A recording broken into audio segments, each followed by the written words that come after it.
we on? Wow, okay. It looks like the Scapy website is really new. Nice. Hello.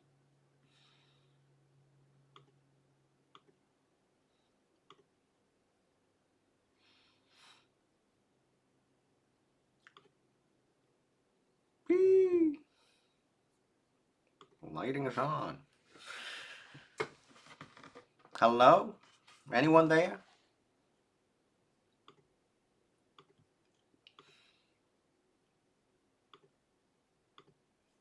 Hey, Shots. How are you?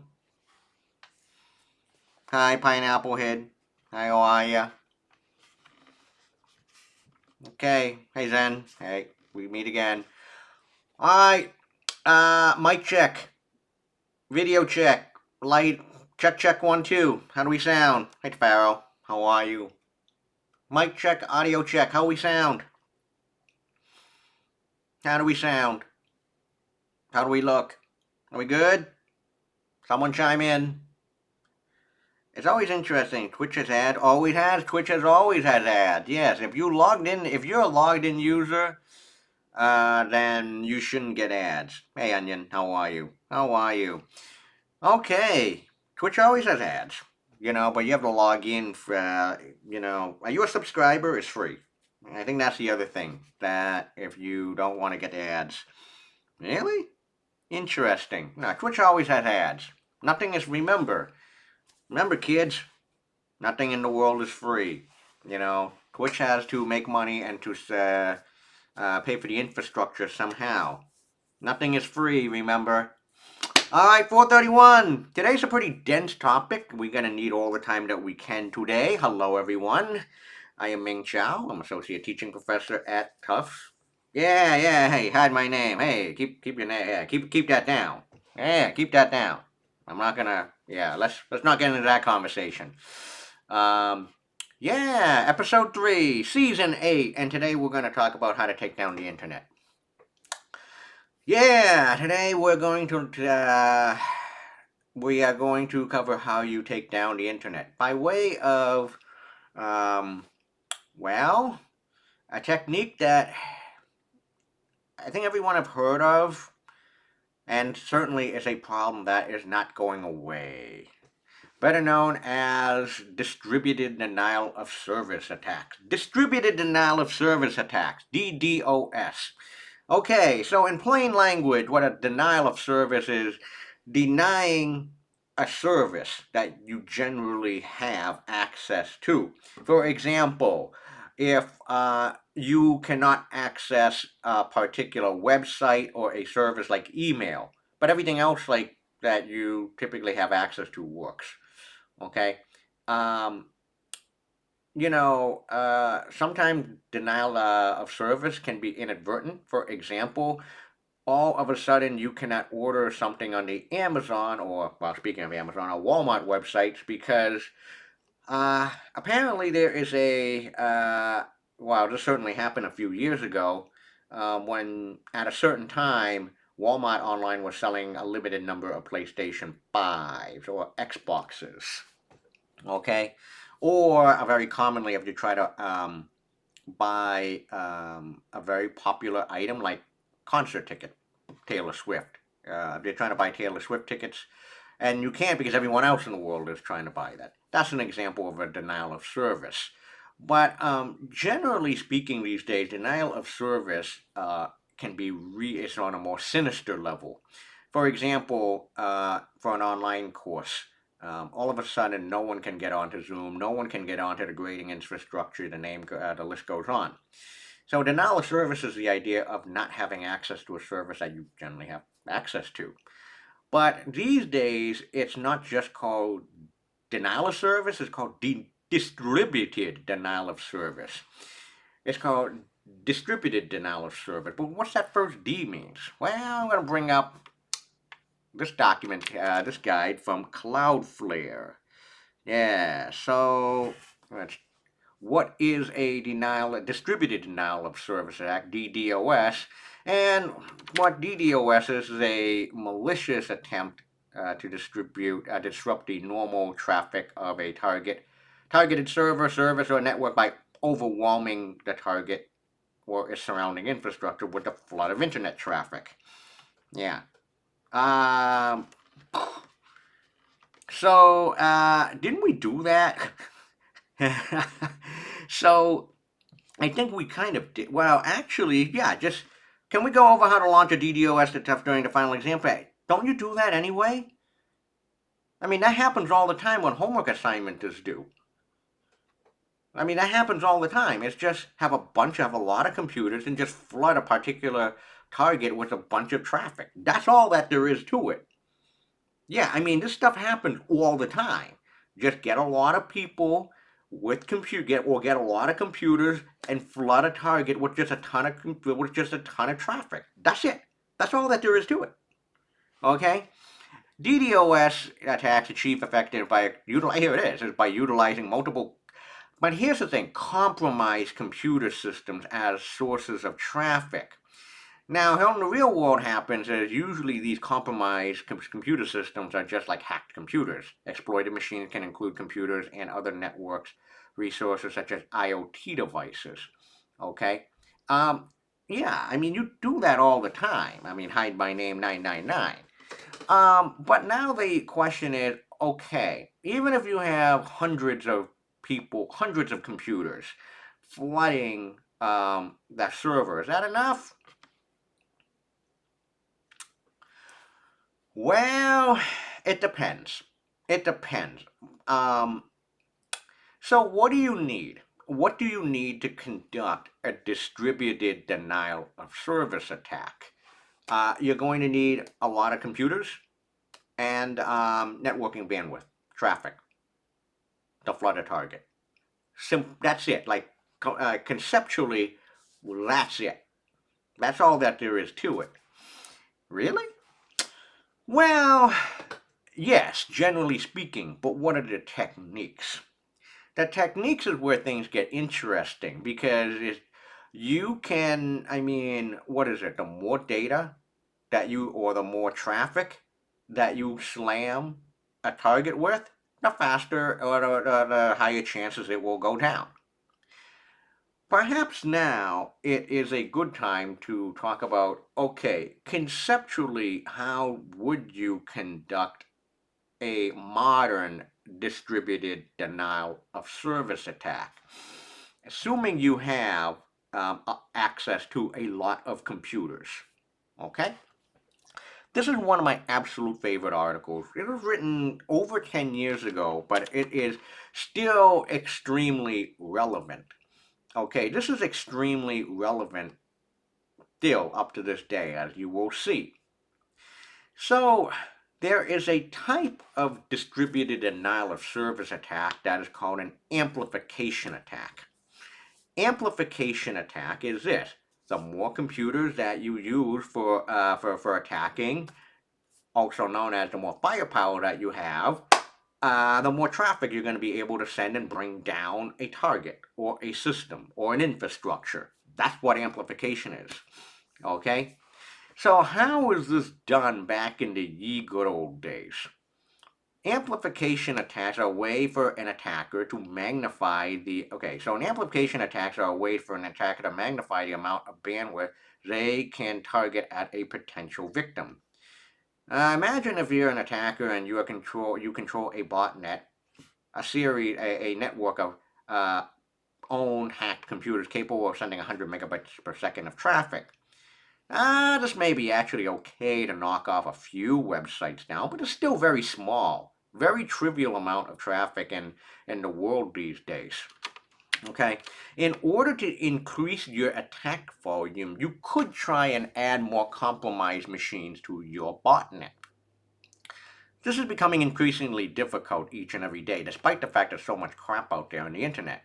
Alternatively, you can find another way to amplify your 100 megabits per second into something much bigger, which we'll talk about a little bit later. But in the ye good old days, there was this attack better known as Smurf, and it used ping, P-I-N-G or ICMP. The original amplification attack was better known as a Smurf attack. And the Smurf attack actually involved sending a whole bunch of ping requests But the caveat is using a whole bunch of computers, but the attacker spoofs the source IP address of the ping request to be the address of the intended victim or the target. Now, this is very important to know, and I'm going to have to beat you in the head on this. Remember that ping is layer 3 on the OSI model, not layer 4. Layer 4 is TCP. Layer 3 is just a source and destination IP address, the network layer. And it does not include a handshake, so there's no reliability of connection. There's also no way of verifying if the source IP address is legitimate. So yes, for things like ping, you can forge the source IP address. You can change it to whatever you want. In the case the router receives the request and passes it all to the devices that sit behind it. All those devices then respond back to the ping. So here is a really good picture. So I'm the attacker. Let's say made this for CS116 as the victim. So let's say made for this for CS116 is the victim and I'm the attacker. And there's a router here, and there are 1, 2, 3, 4, I have access to 1, 2, 3, 4, 5 computers. 5 computers on the internet. 1, 2, 3, 4. These are 5 different devices. I'm going to send to each and every one of these 5 devices 1.1.1.1, 1.1.1.2, no, this is 1.1.1.2, 1.1.1.3, 1.1.1.4, 1.1.1.5, and 1.1.1.6. I can also add a whole bunch of more devices as well too. So I got like 1.1.1.7. Made this for CS116. Let's pretend that your IP address is 9.9.9.9. So again, let's pretend made this for CS116. Your IP address is 9.9.9.9. So I'm going to send to each and every one of these devices a ping request using PING. So I'm going to type ping. So I'm going to do ping to 1.1.1.1 to 1.1.1.6. I'm going to send all of these devices a ping, but the source IP address comes from 9.9.9.9. Made this for CS116. And when each and every one of these devices receive the ping or the ICMP echo, each and every one of these devices are just going to say, okay, I just received this ICMP echo. I'm going to send an ICMP reply back to 9.9.9.9 because that's the source of the packet, right? And then made this for CS116. All of a sudden, you're going to receive a whole bunch of ICMP ping replies from a whole bunch of computers, and you're going to be like, what the hell is going on? And then you just eventually get overwhelmed. See how this works? So this is the original amplification, DDoS amplification attack, better known as Smurf.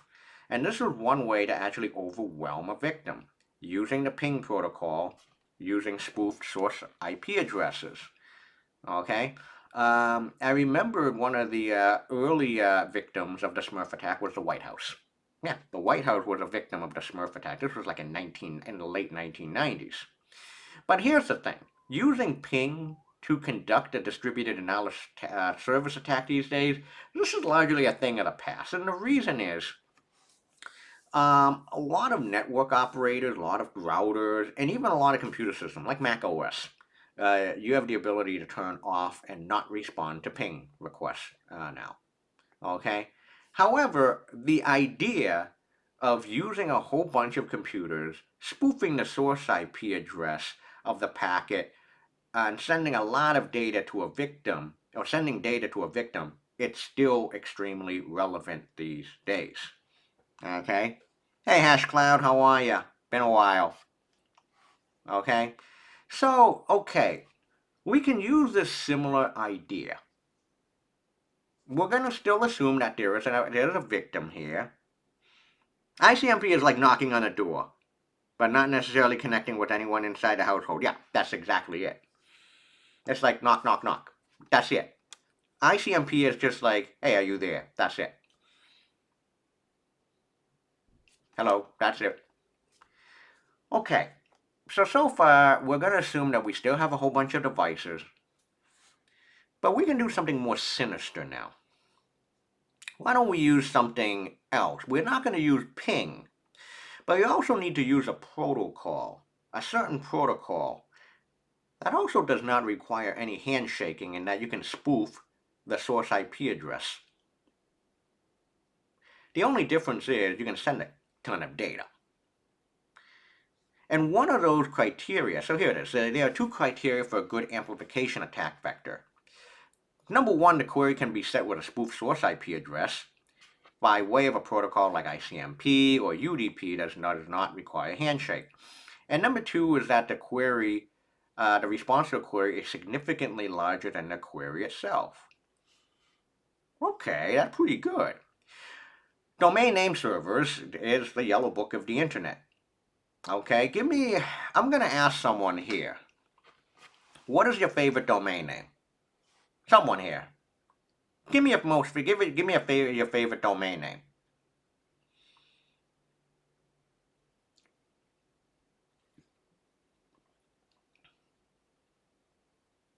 This time I'm going to fire up my terminal. Yep, there it is. Oh God, it's all censored out. Can anyone type something that does not get censored out? Just without the .com or the .org or the .net. Yeah, really? Okay, YouTube is a good one. Okay, Wimter. Okay, YouTube is a very good one. YouTube.com. So what DNS is a domain name servers, is to map domain name to IP address. We'll use YouTube in Google for a few minutes. Does anyone here know the command to actually look up the IP address for a domain and to do a DNS lookup? Anyone here know the tool? Know a good command line tool, a good way?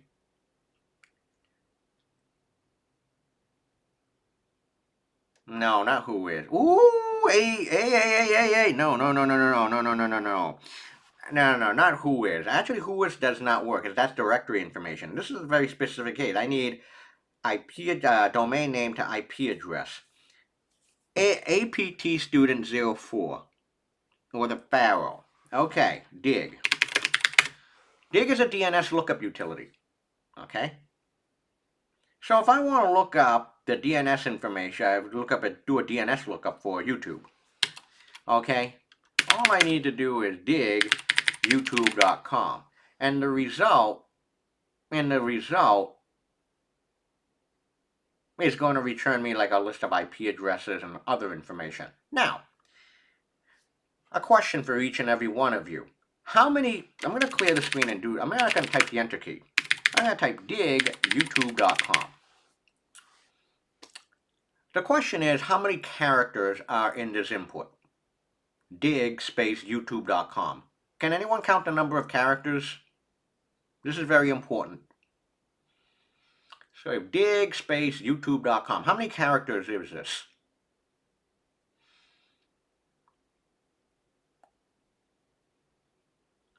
3 plus 4 plus 7 plus...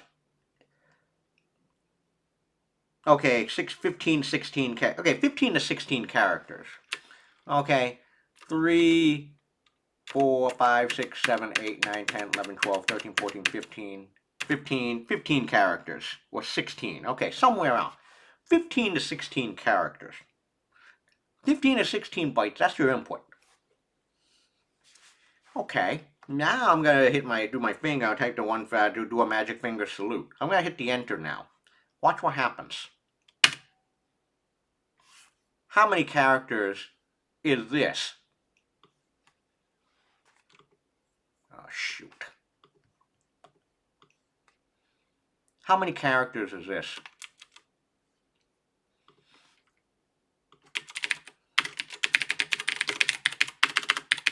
Character count. So yeah, 15, 16 characters as your input. Your output has 467 characters. That's a lot. So your input is 15 to 16 characters, and your output is 467 characters. That's a lot. I mean, what's the magnification? What's 467 divided by 1516? 492 on your machine. It's a lot. I mean, the scale, the number of characters here, that's a lot of characters that you can just slam a target with. Hold on, let's go back. I'm going to clear the screen. Let's go dig google.com. Yeah. How many characters is this? 3, 4, 5, 6, 7, 8, 9, 10, 11, 12, 13, 14 characters. Around 14 characters. I'm going to hit the enter key. And this is with no flags to dig, and I'm going to get 463 characters.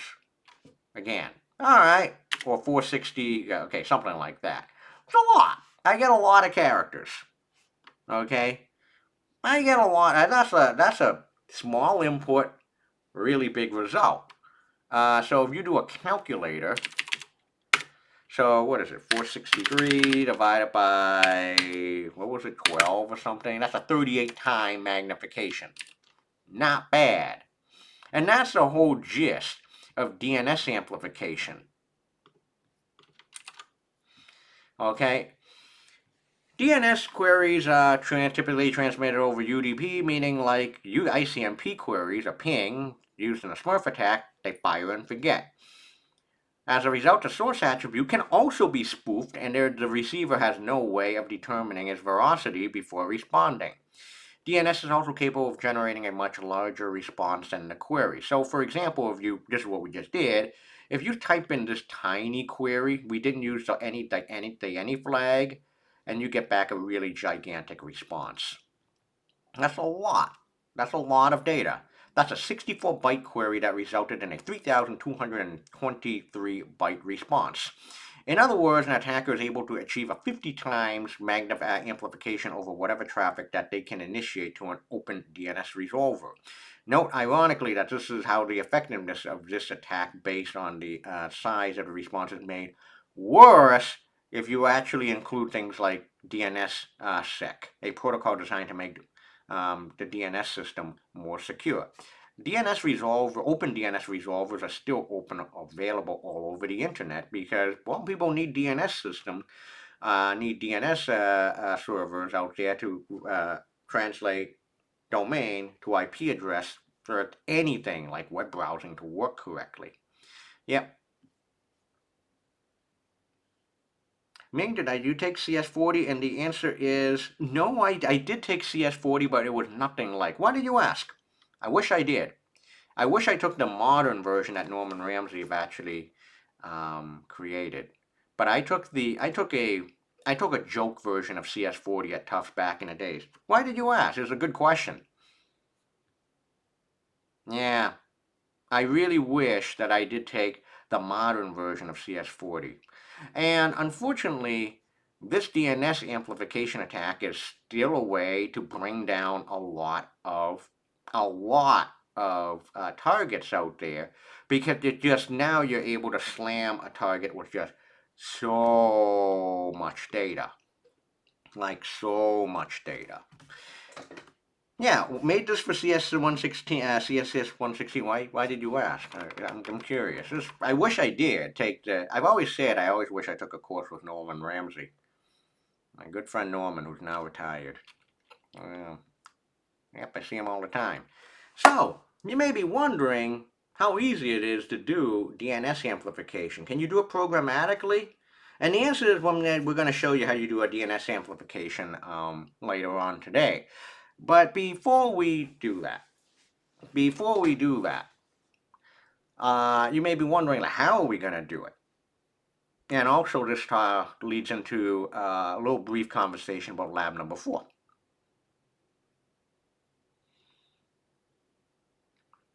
Oh, yeah, you folks are lucky. That stuff is important. Counting the number of characters.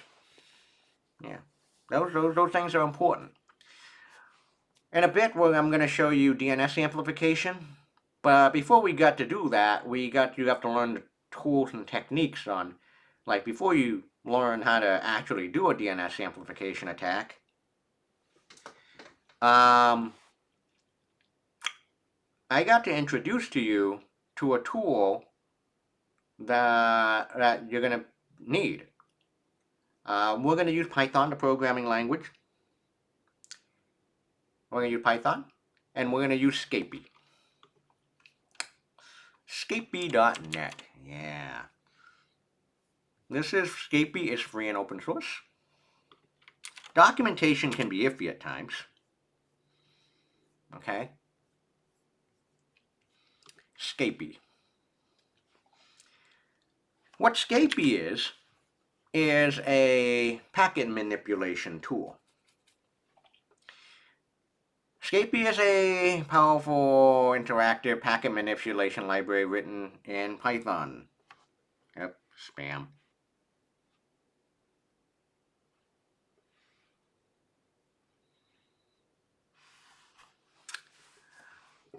Wait a minute, does that mean I can actually craft network packets and even do spoofing source IP addresses? The answer is you bet you can. You bet you can. Okay. With Scapy, you are able to forge or decode packets of a wide number of protocols, send them over wire, capture the match requests and replies, and much, much more. Scapy is platform independent. It runs on Mac OS, Linux, Unix, you name it. Okay. If you can actually use Scapy as an inline tool, which I will show first, and then you can also use Scapy to write your own Python program. Okay. So, I'm going to open up my terminal first. If you have a Mac OS, the first thing that you have to do, if you haven't done so already, you got to install the latest version of Python. Mac OS never gives you the latest version of any software development tools. Ideally, you use Homebrew for Mac OS, and you do brew install Python. And if you do brew install Python, this will install the latest version of Python, Python 3.11. Okay, 3.11.7-1. This is the latest version of Python. You have to be using Python 3 now, not 2, because Python 2 is deprecated. The next step is, so to check if you have Python installed, you can do which Python? No. On my Mac OS is which Python 3. So you can see I'm using Python. I'm using the homebrew version of Python 3. The next step is this a module that you can import? And the answer is yes. Yeah, you can use Anaconda. Okay. Python 3 minus version. Yep. Python 3.11.7. The next thing that you do is to install Scapy. And the way you do that is using the Python pip. It's called pip and pip3. Oh, and pip. Oh no. Pip3, the Python package manager. So you do pip3 install Scapy or Scapy, and I already got it installed. Okay, so you can do a pip3 list, and you can see that I have installed Scapy 2.5.0. Is that the latest one? Yep, latest version 2.5.0. Okay, folks. Yeah, so I'm going to clear the screen now, and assuming that you have installed Python and Scapy correctly, now you can actually use Scapy as an interactive mode. Type Scapy or Scapy. I call it Scapy. Scapy the cat. There you go. Welcome to Scapy. And you'll get a nice little cursor that's open. You can follow this example here. Now, I don't need this. Okay, if you're going to be monitoring the network, you do need to use sudo. But if you're not going to be, I can try one without sudo in this case, okay? I'm going to minimize Windows. You know what I'm going to do? I am going to actually open up Wireshark, just to let you know. It's Wireshark. And I am going to monitor EN. I think I am on, I'm not on Wi-Fi on my LAN, so there's a lot of traffic here. But I only want to filter out ICMP traffic. Oh, ICMP lowercase. Why does it keep pinging all the time? Anyway. Why is it pinging so much data? I think it's because of the network stream. Anyway, so ICMP. There's a lot of ping. Why is it pinging all? Anyway, ICMP and IP.addr equals 192.168.1.8. Okay. So what I am going to do now is I'm going to only filter out ping packets and anything that is sent to 192.168.1.8, which I have as a home server. So here is how you can craft a packet. So you can say packet equals IP for the IP layer. And I'm going to say DST for the destination equals inside a string 192.168.1.8. So this is going to create an IP packet with the destination 192.168.1.8. The SRC, the source, is going to be me, automatically filled in already. But then I also want to say this is not only just an IP packet, but an ICMP. So the way that you can think of Scapy is a whole bunch of layers. So it's going to be, if you want to be something more specific, so the IP layer is layer 3 of the OSI model. You can also have TCP and port numbers, and then the specific protocol. In this case, I am creating a ping packet to 192.168.1.8.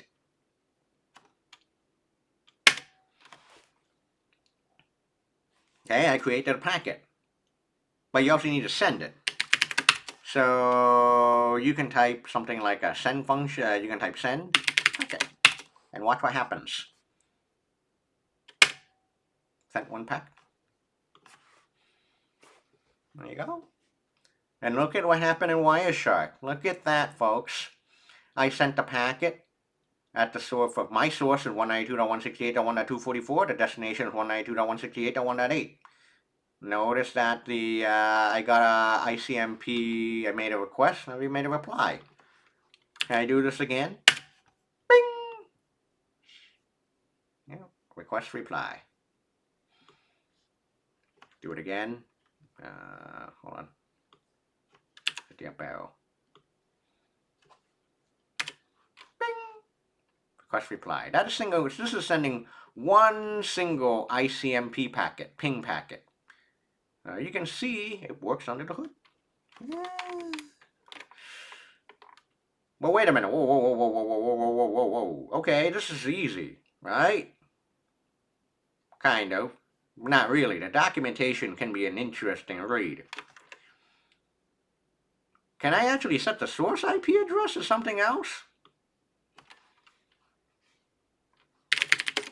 Packet, an IP packet. The source, SRC equals inside a string 1.1.1.1. The destination is going to be 192.168.1.8. This is going to send a ping packet to 192.168.1.8. The only difference this time is that the source IP address is going to be from 1.1.1.1. Watch what happens.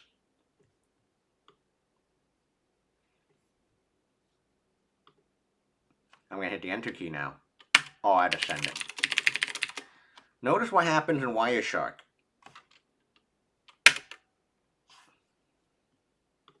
Boom. There's a source of 1.1.1.1. An ICMP, a ping request, is sent to 192.168.1.8, but the source is from 1.1.1.1. Notice I did not get a reply. That makes perfect sense, because the computer at 192.168.1.8 is going to send the ping back to 1.1.1.1. So it makes sense that my machine here, because I'm not 1.1.1.1, 1.1.1.1 is the DNS, the Cloudflare DNS address that anyone can use in the world. So the computer at 192.168.1.8 is sending a ping back to 1.1.1.1, and I'm not 1.1.1.1. Okay? Yeah, I mean 1.1.1.1 is completely open to the world. Okay? But I did not get a reply back, and that makes sense. And this is at the most simplest level, the most rudimentary level, how you can create a network packet with a spoofed or forged source IP address. So all you just need to do is set the source to be something else in the IP layer. All you need to do. Now, here's the where's the documentation? There's the documentation. This is one of those are you okay, so speaking of Comp 40, speaking of the our computer architecture course, are you folks actually have it been beaten in the head on how you read your fine? Oh, what OSI can be tested? All of them, all of them. Here, in fact, all of them, starting Scapy.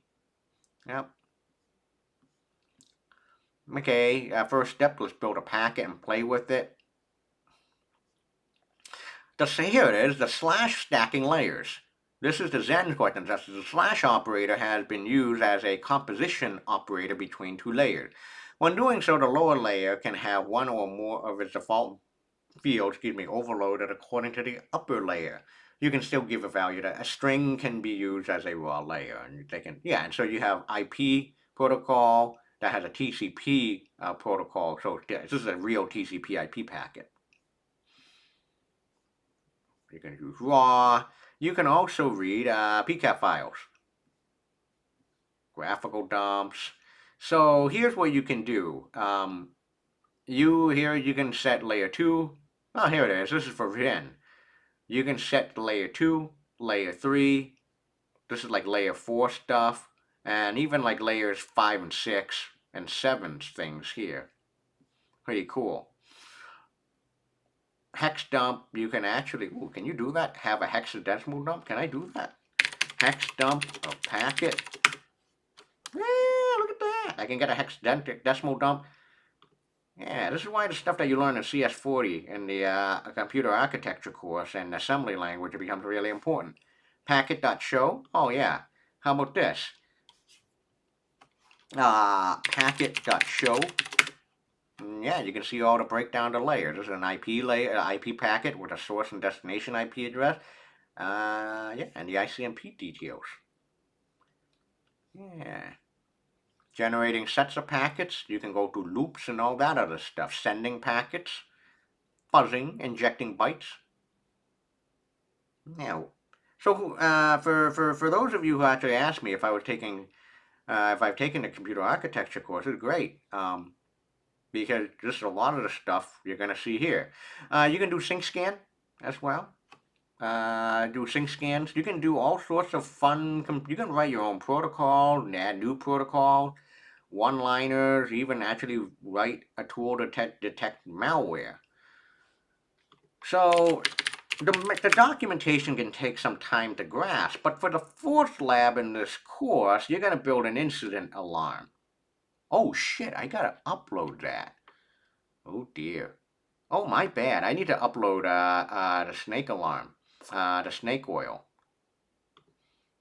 Uno momento, por favor. This is okay. I don't need this anymore, so I can quit out. So I'm going to go to Documents, Def. I'm going to go to Labs. I'm going to go to Copy, Old, Labs, Fall 2023, Lab 04, start here. So I'm going to git add, git commit -m, added lab 4, live on Twitch, push. Should work now. Yeah. Alright, the incident alarm lab. Yeah, lab 3 does not work because Lab 3 does not work because that is deliberate. That is uses a real target. We can't talk about Lab 3. No. Lab 3 uses a real IP address. Lab 4, that's my bad. So Lab 4, you actually have to write a computer program in Python and Scapy that detects no scan, fin scan, Christmas tree scan, usernames and passwords sent in a clear by way of HTTP basic authentication, FTP, IMAP credential, NIC go scan, server message block, remote desktop protocol, VNC. Yeah. Okay. And if an incident is detected, alert must be displayed in the following format. Okay, but here's the good news. The great news is I already did the hard work for you.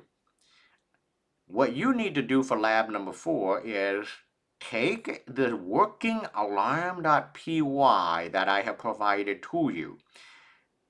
I have given it to you. Right here. Take all this code, only 33 lines of code. Take it as it is. Use it. I already did all the hard work for you.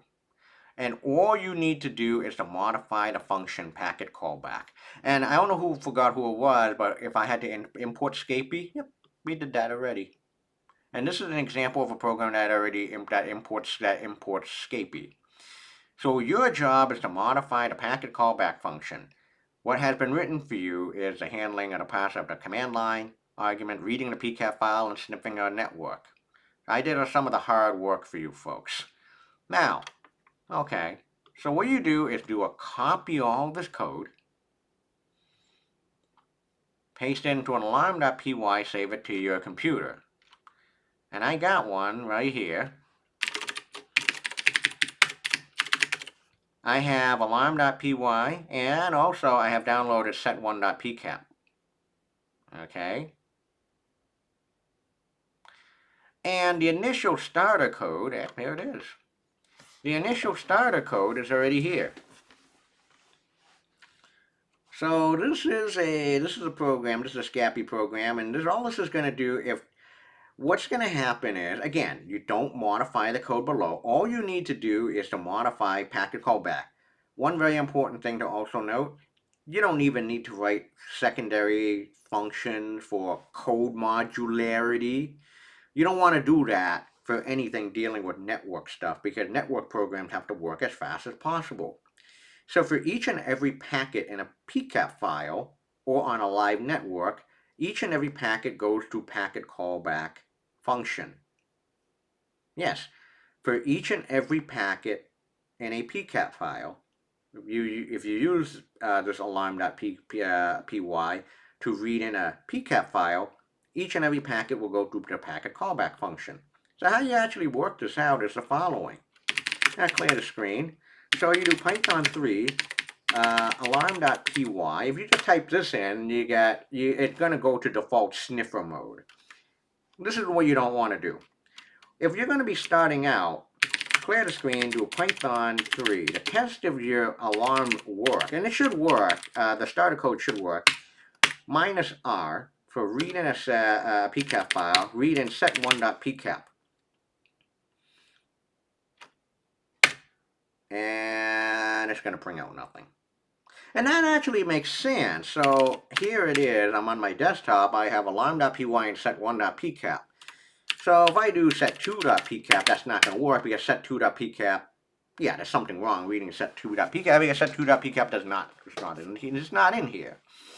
Okay, but if you remember, for those of you who did lab number 2, if you did lab number 2, I'm going to close this out. I'm going to clear the filter and open up set2.pcap.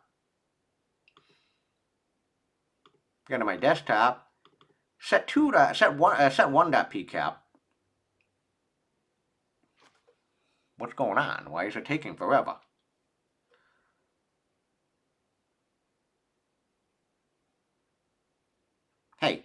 Hey, buddy. Oh, this is, well, go to my desktop, set1.pcap. Yeah, continue what I was saying, you idiot. Why is this? Oh, here it is. This is where I don't know what the hell was going on. As you remember from set1.pcap and that's lab number 2, it's all FTP. Okay, does anyone remember, or you can look at this, what is the port number for TCP? I mean for FTP? Anyone remember? What kind of erroneous user input do we have to catch and handle? Oh, that's a good question. Okay, 21. All right, the answer, I'm going to answer, made this for CS116's question first. What kind of erroneous user input do we have to catch and handle? Here's the good news. I already did that for you here. Any major exceptions, like any major errors, it's just going to be thrown out gracefully. Pass. However, be warned, you're not going to see error information and stuff. So I have a warning here that says uncomment the below, comment out and comment out pass for debugging, find errors. Yeah, so no, but I kind of did that for you. So here's the problem with set1.pcap. Set1.pcap has nothing to do with port 80, it has nothing to do with web. So what I can do is this. If the packet has D port equals 80, well, that makes no sense. So here, okay, port 21. So, okay, so instead of HTTP, you can do something called FTP traffic detected. So now I change this program a little bit to detect if the packet has a port 21. And now if I run this program, the alarm.py on set1.pcap is going to work a little differently, and watch what happens. So I'm going to, hey, FTP traffic detected. Nice. Sweet. Okay. So, this is fine, but what if you want to print like the source and destination address? So you can do something like print packet sub IP, so SRC, print packet the IP layer .dst. So it's going to print out FTP is detected. It's going to print out this. I'm just going to do 1, 2, 3, 4, 5. So this is going to print out. If it is an FTP packet, it's going to print out the source and the destination IP addresses. Let's see what happens.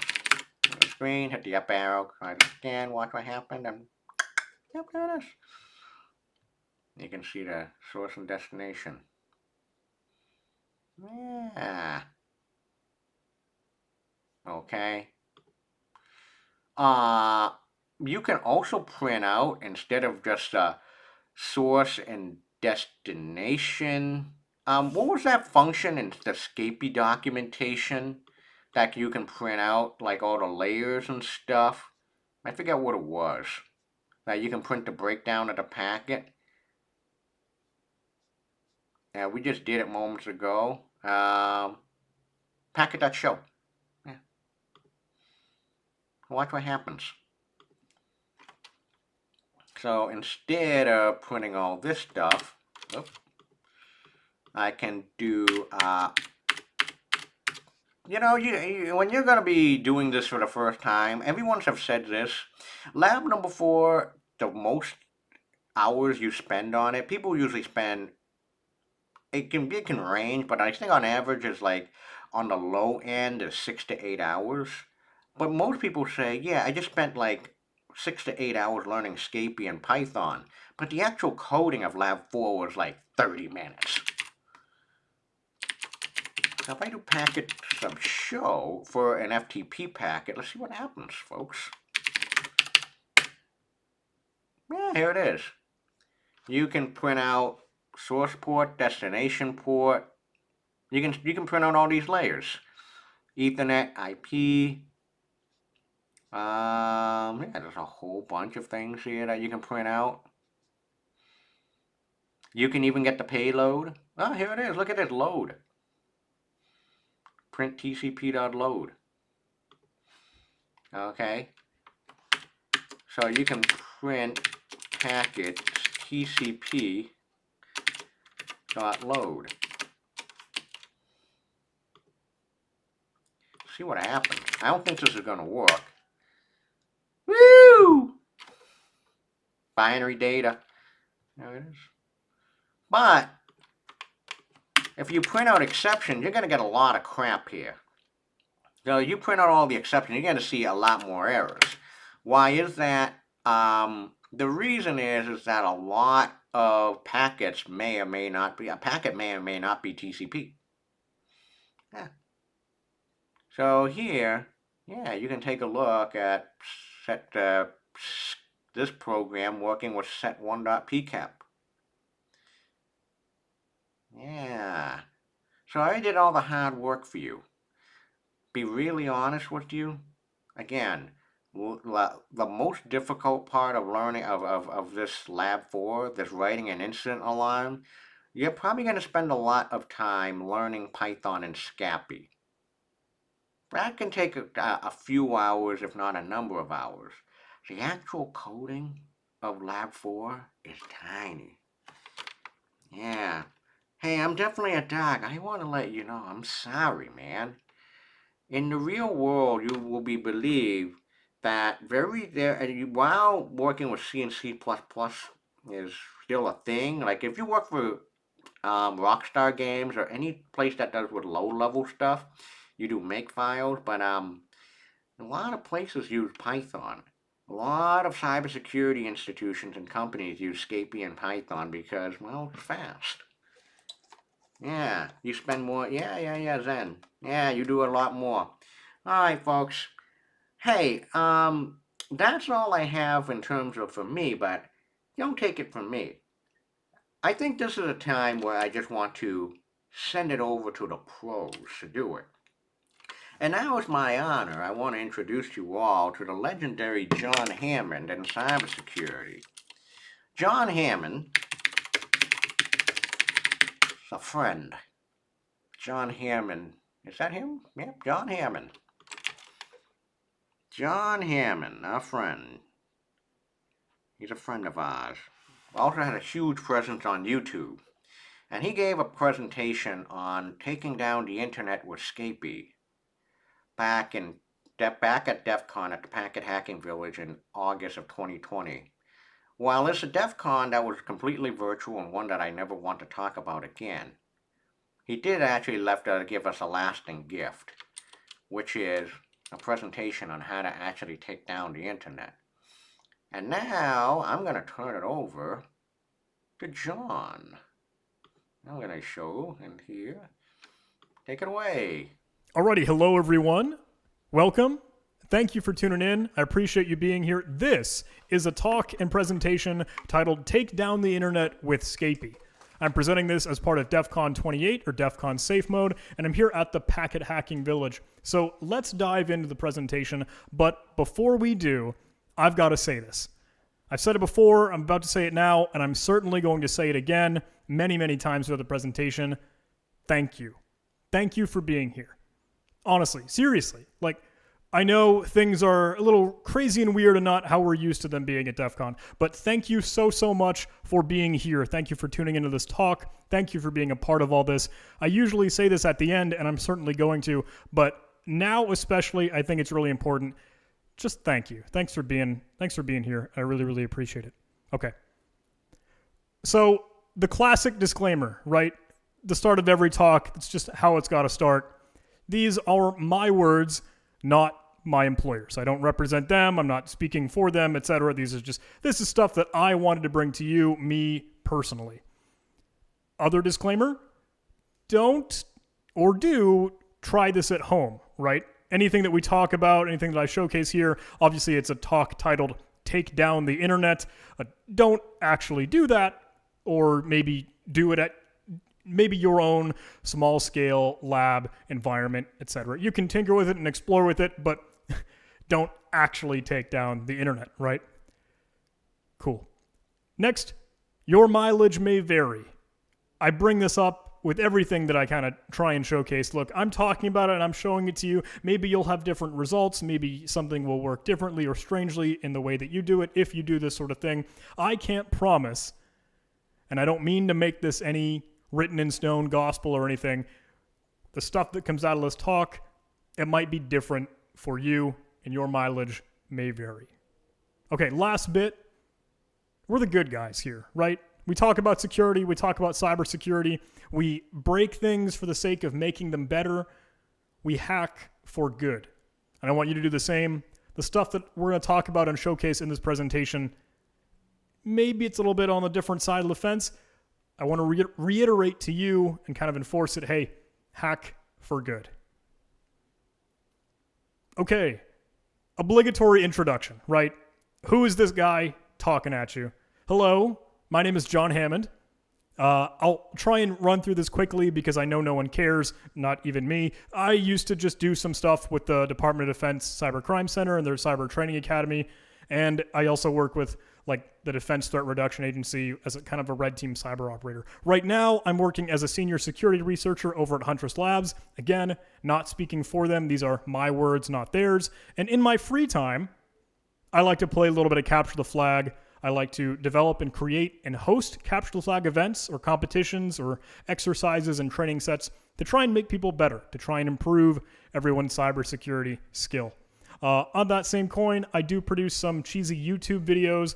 I publish and showcase some Capture the Flag write-ups or programming tutorials, video guides, stuff like that. But that's all nerdy stuff that you don't really have to care about. Let's talk about what we're going to talk about. Kind of meta, right? So here's the agenda, the roadmap, the outline for our discussion. First, we'll lay the groundwork. We'll put down a little bit of a background, really set the scene for what we're going to be discussing. I'm going to be talking a little bit about Python, right? Python's kind of my weapon of choice, but we need to make a distinction between Python 2 versus Python 3 and what we'll kind of be using as our vessel throughout this talk. Then I'm going to introduce Scapy, one really, really cool Python module or library that you can pull into your Python source code, use with your projects, your other scripts, whatever you're working on to do really, really cool low-level stuff with network packets, with the stuff that you would find in PCAPs if you were taking a look at it in Wireshark or TCP dump, etc. We're going to do that with Scapy inside of Python. So we'll talk about how to install it, some documentation, syntax, and use cases, etc. Then we'll get into the real meat of the conversation. We'll talk about different attacks that we could perform, and we'll kind of zoom in or zoom out as appropriate on some of these different things. The ping of death, the SYN flood, DNS attacks, BGP, etc. I do want to showcase a couple of IRL or in real life cases, right? Stuff that we've really seen out in the real world that is real. All about the stuff that we're kind of laying the foundation with here, Python, Scapy, and these network attacks when we're trying to take down the internet. We'll also discuss some of the defense and mitigation, some things that we could do, some things that we might consider when we take note of all these network attacks we're going to be looking at. Finally, I'll showcase some of the resources and references that I use to put together this conversation, this talk for you, and we'll have the boilerplate template slides, how you can contact me, and of course, I will thank you again and again. I'm really, really appreciative that you're here. All right, let's get into it. To get things rolling, let's lay the foundation. We're going to be talking about packets, right? We're here in the packet hacking village. We're talking about network-oriented stuff. So naturally, we're going to be talking about packets using Scapy, using Python, and we'll dive into that more. But I want to say the title of this talk, right? The whole theme, take down the internet, that's going to be doing a lot of kind of jerk stuff. It's about obnoxious, annoying, adversarial, and disruptive attacks. So nothing like elite, super cool, 0 days, crazy like Ninja Warrior cyber hacker stuff, but really just being mean and breaking stuff. We're trying to recklessly break stuff. I want to showcase some of this to you because really I want to show you just how easy it is and how Python, just the same scripting language that's about on every Unix system, can do this stuff. And how you could do it if you really wanted to, but you shouldn't. You don't have to, right? Take down the internet. obnoxious, annoying, adversarial, and disruptive attacks. That's the background. All right, now let's talk a little bit about Python. I'm going to be using Python as the vessel for this talk, right? We want to make this a little bit of a technical talk and showcase some code, showcase some real stuff, rather than just pointing at numbers on a graph. So I want to lay the foundation again with Python. Python is a wonderful hacker's language. Yes, it's a scripting language. It's not compiled. It's read through an interpreter, but it is easy to read and easy to write. That means that it's super duper friendly. It's really easy to knock out quick testing scripts or to rapidly prototype some ideas. It's just handy and useful and has a lot of support between all the different libraries and modules and packages that you could pull into your code and do some really, really neat stuff. So there's some conversations, right? Because now we are in a new era. We are in 2020 and Python 2, the older version of Python, is dead. It's not on the table anymore. Python 2 reached end of life at the start of this year, and now Python 3 is the officially supported version. Please don't hate me for screaming about that. I just want to make sure, hey, everyone knows we're using Python 3 and you should be too. And of course, Python is part of Linux. It is typically shipped and natively kind of built into a lot of common Linux distributions. And honestly, you should be using Linux. I don't know why you wouldn't be. And because it is part of Linux, it's really, really easy to access it just from the command line. You can simply type in Python, and then you're inside of an interactive shell or interpreter to work with the Python language. I'm kind of being explicit here. I'm using Python 3 with that suffix 3 at the end. You probably will just be able to invoke it as regular Python, and maybe that would spin up Python 3 for you. But if it does, fire up Python 2. Hey, you should know better. Go fix that up and hop over to Python 3 now as the officially supported version. Python, while we could be working inside of the language within the interpreter or within that shell, oftentimes you'll likely want to create a script or file with a .py extension, maybe a shebang line, and you can invoke it and run it with Python just as an automated tool, not manually working through the interpreter or the interactive shell there. In a lot of our conversations, what we'll be discussing, I am assuming you're going to end up using this inside of a script with a .py extension, and you don't need that interactive interpreter. Okay, let's move on because you probably all already know about Python, and this is boring. So let's talk about Scapy. Scapy is incredible, fantastic, phenomenal. It is a module, it's a library, it's something you can just install, pull in to use with your Python code, and it gives you the ability to craft network packets. You can customize them, you can forge them, you can create them, you can whatever you want, your wildest dreams, whatever sort of network layers or protocols or things that you want to use, you can get that fine-tuned, like zoomed in microscopic customization of what that packet looks like. And that's super duper cool. It's easy to install. I'm showcasing some commands here. I'm assuming, okay, a Debian-based distribution, maybe Ubuntu, you'll do a little sudo apt update, and you'll install pip if you're working with that little handy Python package manager, and let's use pip install Scapy. Now, you could run Scapy in one of two ways, very, very similar to what we talked about in Python, right? Scapy could be interactive, and you could work inside of an interpreter with a manual, like typing in commands and getting that returned back to you, like interactive shell. Or you could work with it inside of a script and have Python just import Scapy as a whole module. And you can access all of the code, the functions, the variables, all of that functionality that Scapy offers inside of your Python scripts, inside of Python. Now, this is crazy cool because we can work with TCP packets, UDP packets, any other network stuff, maybe CAN bus protocols or Bluetooth. There's so much more, and we could dive into some of the documentation for Scapy. I always want to point people to the real documentation because that's where the real stuff is, right? I'm not going to be the expert, sorry.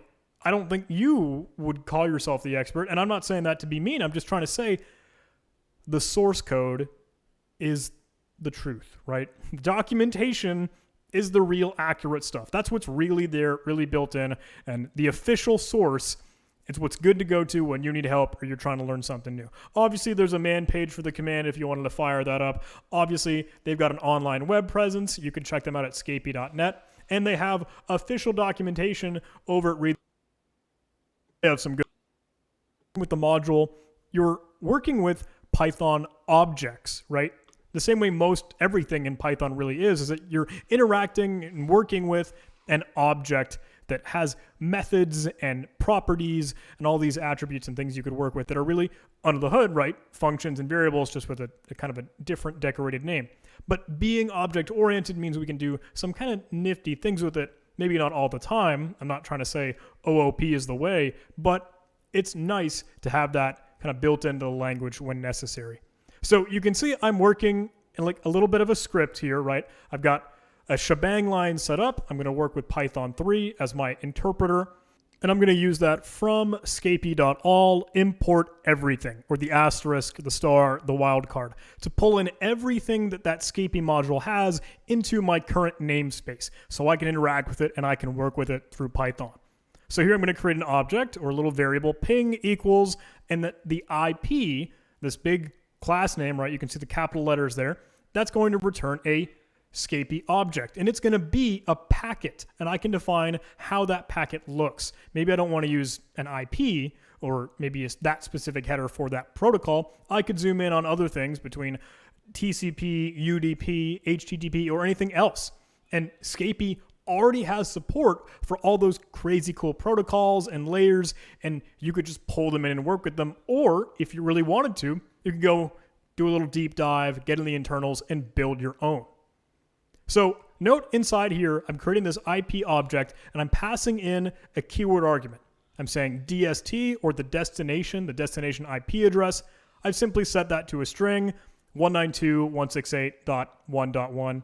And I've had it a little division symbol, or that forward slash, which looks weird, right? Because we're not dividing these objects, but I'm using that syntax, and that is the syntax that Scapy uses to actually add layers in or kind of build them into that packet that we're crafting.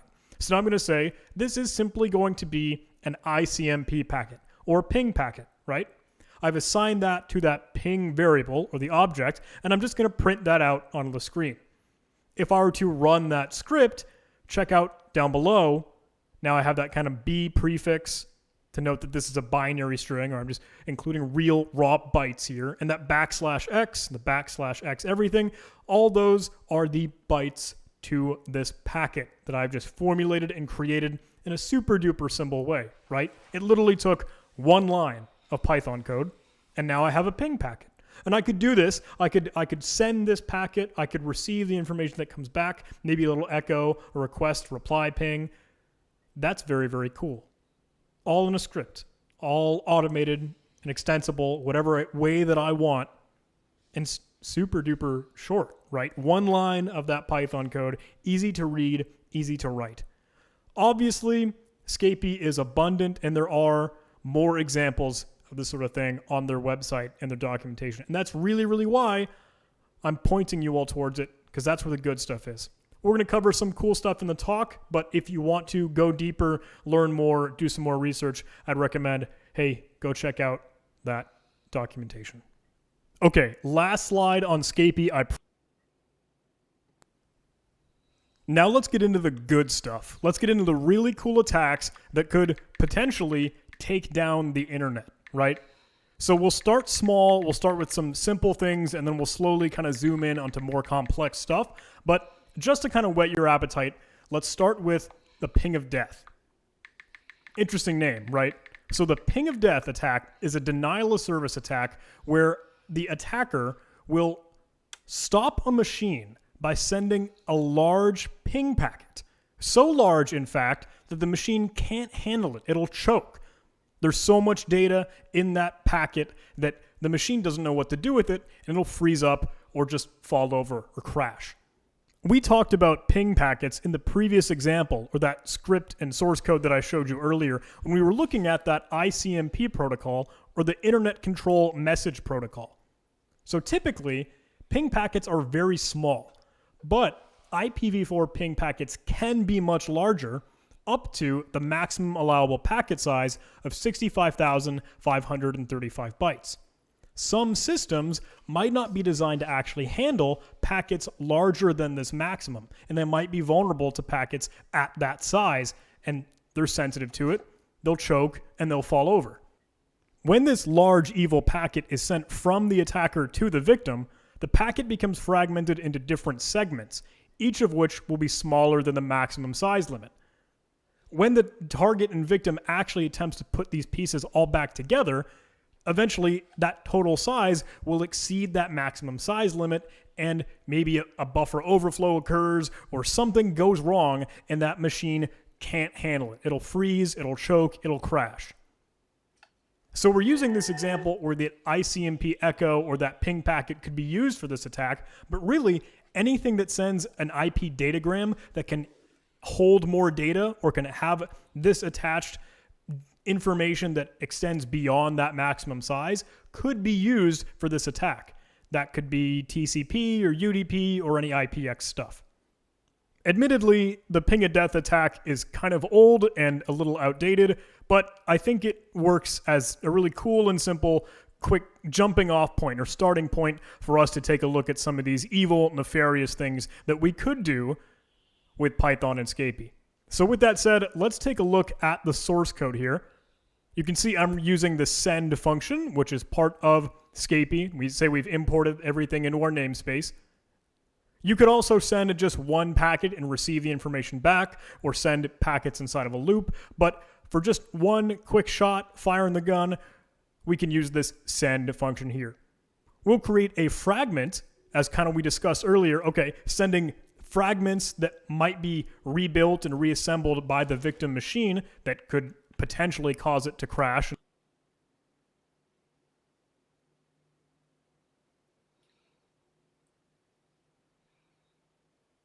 DNS amplification attacks. Asking for as much information as they can. So their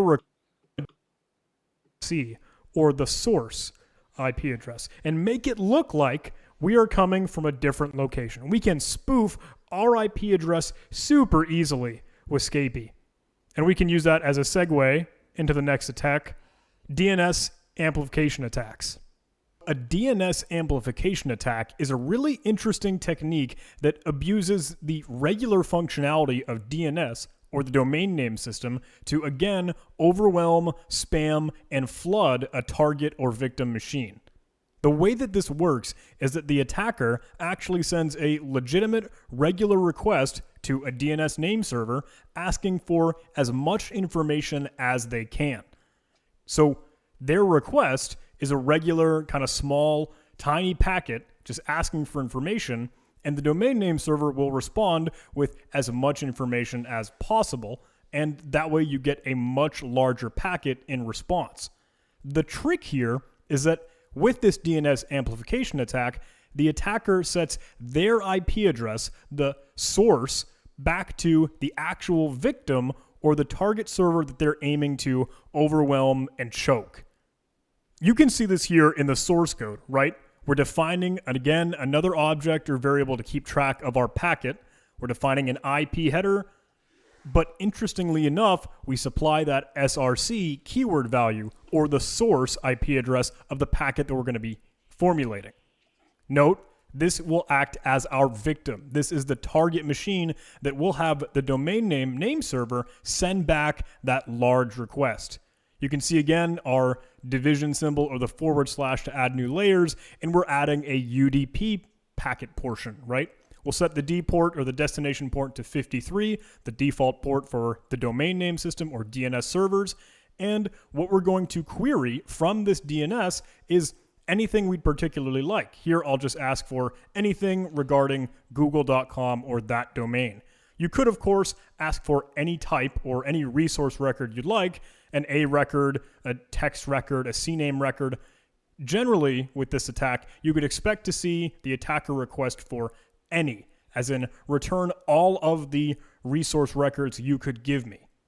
We'll have that packet formulated, stored, and encapsulated in that DNS amp object and variable. And again, we will just send that packet along.